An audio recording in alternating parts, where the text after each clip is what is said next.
So guys, welcome back to Up to Date 18 channel. Nama gue Greg. Jadi gue udah pakai HP ini kurang lebih nyaris 2 minggu full sebagai daily driver. Ya, HP ini memang menarik karena ada beberapa improvement yang sangat berasa, tapi sekaligus ada juga yang harus dikorbanin dibanding Realme X2 Pro kemarin. Total ini adalah flagship kedua yang dibawa masuk resmi oleh Realme Indonesia. Jadi seberapa bagusnya HP ini? So make sure kalian nonton sampai habis supaya tahu apa yang menjadi kekurangan dan kelebihan HP ini. Langsung aja tanpa basa-basi lagi, let's check it out. Di bagian layarnya ada yang baru, yaitu Ultra Smooth 120Hz display. Jadi semua yang kalian lihat ataupun animasi yang kalian lakukan di HP ini akan berasa sangat-sangat mulus. Karena bisa menghasilkan 120 frame per detiknya atau 120 frame per sentuhan yang kalian lakukan. Gua saranin sih memang ini mesti dicobain secara langsung supaya bisa kelihatan bedanya dibanding HP konvensional yang masih menggunakan 60Hz refresh rate-nya. Jadi ini sesuatu yang baru dari Realme yang dihadirkan resmi di Indonesia. Terus untuk ketajaman layarnya masih menggunakan Full HD yang sangat tajam dan gua nggak ada komplain. Dengan tipe layarnya itu pakai IPS LCD, jadi warna udah akurat. Bang, gimana untuk kondisi outdoornya? Kalau pemakaian outdoor, apakah isi konten layar masih kelihatan? So far, kalau di pemakaian outdoor, ya cukup kelihatan karena brightness-nya bisa mencapai 480 nits max-nya. Untuk desain sendiri, ini sesuatu yang baru kalau mau dibandingin Realme X2 Pro kemarin. Karena udah mengadopsi tren 2020 atau dual punch hole. Jadi sudah tidak lagi menggunakan water drop notch yang sebenarnya itu nggak jadul sih. Intinya dual punch hole ini udah kekinian. Terus bezel kiri, kanan, atas udah sama tipis. Dan di bawah dagunya masih cukup berasa kalau mau dibandingin sama bezel kiri, kanan, atasnya. Intinya sih udah kekinian. Terakhir, ketahanan layar di HP ini udah pakai Corning Gorilla Glass 5 plus dapat free screen protector bawaan. Bahan material yang dipakai HP ini tentunya udah premium, secara ini HP flagship. Bagian back cover pakai Corning Gorilla Glass 5 dan di frame-nya pakai aluminium juga, sehingga bisa memberikan feels yang solid plus kokoh juga. Oh ya, by the way, karena aspek rasio di HP ini udah pakai 20:9 dan pinggir kiri kanannya udah dibuat melengkung, jadi HP ini tuh udah enak di grip, secara udah ramping gak lebar ke samping. Lanjut untuk finishing desainnya sendiri, apalagi warna hijau yang gue pegang ini keren. Kalau kena pantulan cahaya matahari, wah ini eye-catching banget. Oh ya, ada satu saran lagi dari gue. Ketika kalian beli HP ini terus keluarin dari box, make sure langsung dipakein jelly case ataupun casing lain. Karena HP gue atau unit yang gue pegang sekarang ini tuh nggak sengaja baret yang bikin sakit tapi nggak berdarah. Ya sedih sih, baretnya lumayan. Chipset yang dipakai HP ini adalah Snapdragon 855 Plus dengan sistem FinFET fabrikasinya itu 7 nanometer. Jadi jelas walaupun ini chipset tahun lalu, tapi masih punya performa yang ngebut, cepet, plus efisien juga. Bahkan Realme mengklaim kalau X3 Super Zoom ini punya Antutu Snapdragon 855 Plus yang paling tertinggi. Dan gua ngetesin secara langsung bisa hit di angka 498 ribuan. Yang gimana menurut kalian? Tinggi nggak? Coba komen di bawah. Lanjut untuk performance in real life-nya, gue ngetesin pakai game PUBG dengan settingan tertinggi yang jelas ya, sangat playable, konsistensi FPS bagus, gyroscope lancar, dan suhunya juga kalau mau dipakai main game berjam-jam dengan settingan tertinggi masih oke karena ada bantuan dari liquid coolingnya juga. Dan yang gak kalah menarik lagi, kalian bisa record gameplay plus enable front facing camera buat record reaksi kalian tanpa perlu kamera tambahan. Dan bahkan karena chipset ini udah ngebut, jadi kalian bisa record dengan resolusi tertinggi. Sisanya kalau mau dipakai game lain kayak PES 2020, Free Fire, ataupun Honkai Impact 3, harusnya udah dilibas sih. Seperti X2 Pro kemarin, varian RAM dan ROM yang tersedia cuma satu aja, tapi RAM-nya yang dikasih udah gede banget, yaitu 12GB LPDDR4X Dual Channel dengan internal memori 256GB yang udah pakai teknologi UFS 3.0 dibantu dengan Turbo Write. Jadi kalau misalkan kalian mau transfer file sana-sini, ngeload foto yang barusan di capture, itu bisa cepet banget. Lanjut, untuk multitasking sendiri gue tidak ada komplain.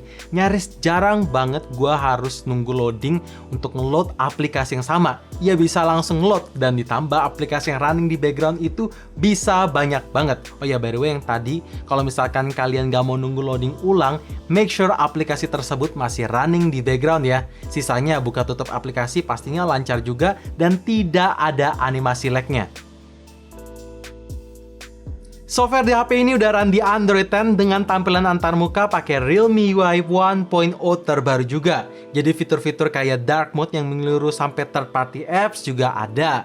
Quick access file yang diimprove udah ada juga. Dan kalian bisa screenshot pilih select sendiri yang lebih convenient menurut gua. Jadi kalau misalkan kalian mau screenshot di area tertentu bisa banget. Dan terakhir pastinya ada full gesture stock Android 10 yang sangat fluid dan smooth banget lah ya. Kamera belakang di HP ini membawa quad kamera setup dengan primary lens menggunakan resolusi 64 megapiksel sensor Samsung GW1 ISOCELL. Terus 8 megapiksel telefoto periskop yang bisa melakukan optical zoom sampai 5 kali dan bahkan digital zoom sampai 60 kali. By the way, lensa telefoto tersebut udah dilengkapi dengan teknologi OIS atau Optic Image Stabilization, di mana fungsinya ketika kalian mau foto ngezoom di handheld, hasil foto bisa sharp dan steady juga. Terus ada 8 megapiksel ultra wide angle dan 2 megapiksel macro lens. Gue mau jawab dulu pertanyaan dari kalian yang mungkin akan ditanyain. Bang, lensa 60 kali zoom itu buat apa? Jawabannya bisa foto bulan kayak gini yang surprisingly hasil foto udah bagus. Gue juga akan kasih tunjuk perbandingan antara wide, 10 kali zoom, dan 60 kali zoom. Apakah sesuai standar kalian dan detailnya apakah masih dapet? Coba komen di bawah. Terus untuk kondisi di daylight menurut gua hasil fotonya udah bagus. As in warnanya natural, dynamic range bagus, detailnya tajam sampai ke lensa ultrawide walaupun dalam segi ketajaman ada penurunan sedikit. Tapi at least dynamic range dan warnanya itu tidak ada pembeda sama primary lens. Ya itu bagus sih. Terus untuk kondisi di low light menurut gua hasilnya standar. Tapi kalau misalkan kalian mau lebih ngeboost dalam kontras dan detail, tinggal aktifin aja fitur nightscape. Tapi kalau lagi dirasa nightscape-nya masih kurang bang, tinggal aktifin aja fitur tripod mode. Tapi sesuai dengan kata tripod mode, make sure sebelum kalian foto itu HP harus kondisi stabil atau kalau bisa memang ditaruh di tripod beneran supaya hasil foto bisa tajam dan gak blurry gitu. Oh iya, ada satu fitur menarik lagi yang baru pertama kali ada di HP Realme, yaitu namanya Starry Mode, dimana fitur ini bisa foto beberapa kali dengan ISO, terus white balance, shutter speed, dan exposure yang berbeda di lensa ultrawide dan primary lensnya. Terus dikombin menjadi satu foto, jadi even kalian mau foto di kondisi segelap apapun atau nyaris tidak ada cahaya, hasil foto bisa kelihatan. Contohnya bisa foto Milky Way. Tapi di tengah kondisi seperti ini gue nggak bisa buktiin atau nggak bisa kasih tunjuk. Syaratnya sih memang untuk hasil foto Milky Way juga selain di kondisi pandemi seperti ini harus bulannya ketutup, polusi cahaya nggak ada, terus awan nggak boleh ada, dan itu harus ke tempat yang super gelap. Jadi ya nggak bisa cobain deh. Jadi gue berharap semoga pandemi ini selesai secepat mungkin supaya bisa ngetesin. Tapi supaya kalian dapat gambarannya, gue akan kasih foto atau hasil foto yang ditangkap langsung dari Realme-nya seperti yang bisa kalian lihat sekarang ini. Sekarang gue mau bahas gimana kamera depannya. Punya dua lensa kamera dengan primary lens menggunakan resolusi 32 megapiksel, sensor Sony IMX616, dan 8 megapiksel ultra wide angle yang bisa menangkap 105 derajat. Untuk hasil foto di primary lens ini udah bagus, as in detailnya dapat, tajam, terus skin tone nyaris perfect, dan bokehnya juga rapi. Pokoknya tidak ada komplain, kecuali untuk di lensa ultrawide mungkin bisa diupdate lewat next software update-nya. Karena kalau soal tone warna itu lebih yellowish dibanding primary lens. That's it sih. Untuk perekaman video, kamera belakang di HP ini tuh udah stabil sampai ke lensa ultrawide-nya juga. Karena udah support teknologi AIS atau Electronic Image Stabilization. Dan kalau kalian mau nge-record lensa telefotonya pun sampai 10 kali masih bisa, tapi nggak gua saranin. Karena detailnya jadi nggak kelihatan dan tangkapannya jadi nggak kelihatan aja. Intinya, gua saranin di primary lens atau ultrawide aja. Nah, by the way, kalau misalkan kalian rasa hasil videonya masih kurang stabil, tinggal aktifin aja fitur Ultra Steady. Dan kalau dirasa kurang stabil lagi, tinggal aktifin fitur Ultra Steady Pro, maka hasil video bakalan stabil even kalian record dalam kondisi lari-larian. Oh ya, by the way, fitur live focus di kamera depan dan belakangnya juga tersedia yang sangat stabil. Jadi kalau kalian mau pakai HP ini untuk ngevlog atau bikin konten, sangat bisa banget karena udah stabil dan tajam juga. Nice. Kapasitas baterai di HP ini yaitu 4200 mAh yang oke lah. Tapi pertanyaannya, apakah baterai di HP ini awet? Dan apakah teknologi 120Hz di HP ini bakalan power consuming banget? Jawabannya, selama 2 minggu nyaris pemakaian, gua bisa dapat screen on time sekitar 6-8 jam. Tergantung tingkat intensitas, dan itu gua campur wifi dan data juga. Yang menurut gue sih ini udah awet. Itu udah gue lock juga di teknologi 120Hz ya. Intinya sih memang awet, tapi kalau kalian tanya apakah power consuming, teknologi 120Hz tersebut, ya jelas lah di settingannya aja udah diingetin kok.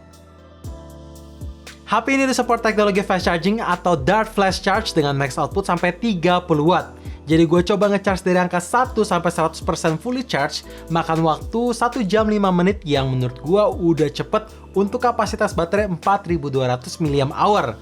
Kalau dirasa mau lebih cepet lagi, bisa ngecharge HP tapi harus dalam kondisi mati. Maka dari angka 1 sampai 100% makan waktu 55 menit aja. By the way, brick charger 30 watt tersebut udah di-include di dalam box pembelian. Dan ada satu hal lagi yang harus gue mention, ketika kalian lupa bawa brick charger bawaannya, HP ini tetap bisa nikmatin teknologi fast charging akhirnya dengan third party selama brick tersebut udah support teknologi power delivery. Dan yang terakhir, HP ini udah pakai port Type-C. Sidik jari di HP ini tuh udah nggak lagi di dalam layar atau balik menggunakan konvensional, tapi posisinya sekarang ada nyatu di tombol power. Yang performa unlocknya sih emang cepet banget sih. Makan waktu 0,3 detik atau tidak nyaris sampai 1 detik untuk baca sidik jari kita. Yang pastinya akurat juga. Sedangkan untuk face recognition juga udah cepet plus akurat. Dan ada satu small attention yang gue suka, yaitu ada animasi pas kita mau unlock pakai face recognition-nya yang keren. Di bagian speaker, jujur gue rada sedih ketika di downgrade menggunakan single bottom faring speaker lagi. Padahal sebelumnya di X2 Pro udah menggunakan sistem stereo speaker. Tapi pas pertama kali gue ngedengerin speaker di HP ini, surprisingly untuk single bottom faring speaker kualitas suaranya tuh tidak semengecewakan yang gue kira. Suaranya kencang, bass berasa, clarity berasa, ya overall ini balance. Supaya kalian bisa dapat gambaran, make sure pasang earphone ataupun headset, jadi gue langsung play aja sekarang.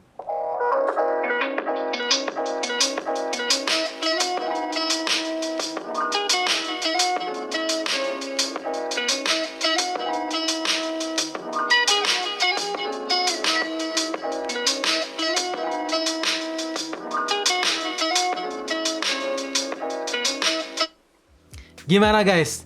Ya again memang gak sekenceng di X2 Pro, tapi suaranya not bad sih. Lagi-lagi karena ini HP flagship, otomatis fitur NFC atau Near Field Communication juga udah tersedia. Jadi kalian bisa ngecek saldo e-money atau Breezy lewat HP kalian langsung. Dan bahkan bisa top up saldo e-money dan Breezy juga langsung lewat HP kalian tanpa harus ke gerai offline manapun. Jadi intinya fitur NFC ini cocok buat kalian yang sering berpergian keluar. Yang ini sebenarnya minor banget, tapi kalau soal user experience menurut gua ini sesuatu yang major dan berasa. Iya, vibration motor di HP ini tuh enak karena nggak keras, nggak lebay, dan nggak berisik aja. Jadi kalau dipakai ngetik, unlock HP, pindah multitasking, itu vibrationnya lembut, halus, dan enak aja. Mesti dicobain secara langsung sih.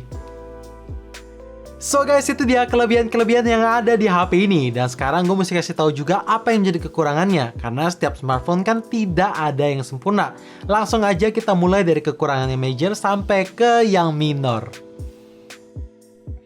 Untuk tipe layar di HP ini memang sangat disayangkan banget di downgrade jadi balik lagi ke IPS LCD. Padahal di X2 Pro sebelumnya udah pakai Super AMOLED yang sangat vivid, bright, dan menarik. Walaupun dalam segi warna, IPS LCD di HP ini tuh udah bagus plus akurat seperti yang gua udah bilang tadi.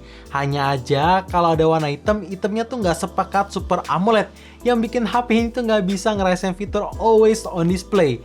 Kalau aja sebenarnya LED notification ada di HP ini mungkin akan ngebantu karena gue pribadi sangat pakai fitur always on display, yaitu sangat ngebantu banget intinya. Unit yang gue pengen sekarang sepertinya kurang beruntung karena untuk pertama kalinya di HP Realme gue ngerasain delay touch yang cukup ngeganggu kalau main PUBG ataupun Real Drum. Tapi kalau kalian tanya apakah ngeganggu dalam penggunaan setiap harinya, jawabannya enggak, hanya aja ya tadi. Kalau main game PUBG, delaynya tuh berasa, dan kalau main Real Drum itu juga berasa. Semoga bisa di-fix dalam waktu dekat ini lewat software update mendatang ya. Dan untuk pertama kalinya di HP Realme port jack 3.5 itu absen. Jadi buat kalian yang masih menggunakan earphone ataupun headset kabel, rasanya sekarang ini mesti mulai transisi pelan-pelan. Karena kedepannya mungkin gue prediksi port jack 3.5 itu akan musnah beneran. Jadi gue tanya ke kalian, apakah ini suatu deal breaker? Komen di bawah ya. Ini HP kedua dari Realme yang bagian expansion tidak tersedia dedicated micro SD slot. Yang buat beberapa orang emang ini deal breaker. Tapi satu sisi internal memori yang dikasih tuh udah gede, yaitu 256GB. Solusi dari gua ketika kalian perlu extra memori lagi, tinggal beli aja OTG cable atau OTG USB yang tinggal colok Type-C, langsung bisa transfer file sana sini. By the way, buat kalian mau pakai HP ini dual SIM, juga ada support dual 4G plus VoLTE juga, asalkan providernya support ya. So guys, itu dia review Realme X3 Super Zoom selama nyaris 2 minggu pemakaian dari kita. Intinya HP ini memang HP yang bagus, tapi kalau kalian tanya apakah HP ini layak dibeli, coba kalian yang komen aja di bawah. Karena sampai pas video ini dibuat, gue masih belum tahu harga resminya. Cuman dapet bocoran di bawah 10 juta. Karena kan kalian nonton video ini pasti udah tahu harganya. So thank you for watching, jangan lupa like dan subscribe channel ini, sekaligus nyalain notifikasinya juga supaya kalian tahu kapan video baru diupload.